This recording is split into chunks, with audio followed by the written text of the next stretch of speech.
Before the days of steel panels, squeeze chutes, and mobile corrals, about the only way of confining a critter was with a rope. Sometimes it worked out to your advantage, and sometimes it didn't. This poem is called Nylon Therapy. Cowboys are a special breed. They can fix most anything. Busted posts, sagging gates, and the tongue on an old cinch ring. A sore-backed horse, a wire cut, and chaps that need a patch.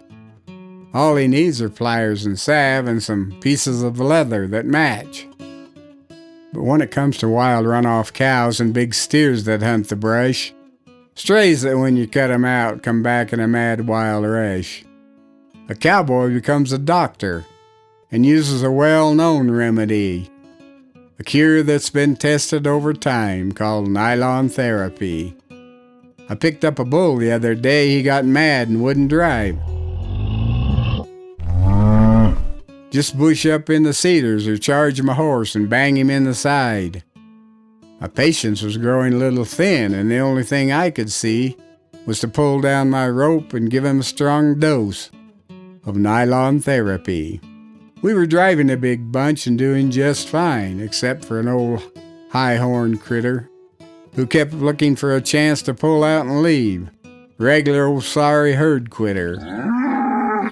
So I roped her horns and bedded her down, and she went right back where she was supposed to be. All it took was one little treatment of Nylon Therapy. We were summering a big bunch of heifers up high on the Mogollon Rim. After a few weeks, we had to move them because the feed was getting thin. Now, heifers are about as predictable as a city banker's loan. You can't tell what they'll do, where they're at, or where it is they've gone. One broke out, her head held high, tail curled in a question mark, and stormed over the side of the canyon rim like a missile from a rocket launch. I sailed out right on her heels like the man from Snowy River. My mouth was dry, my head was alight, my insides all a quiver. We hit the bottom right side up, in time to fling my rope. I pulled my slack and turned my dallies. She was about to give up hope. I jerked around and necked her up to a gentle big pine tree, and she became another client of Nylon Therapy. This story has an ending, though not one you'd want to see. I was tying up a big rank colt, and he jerked away from me.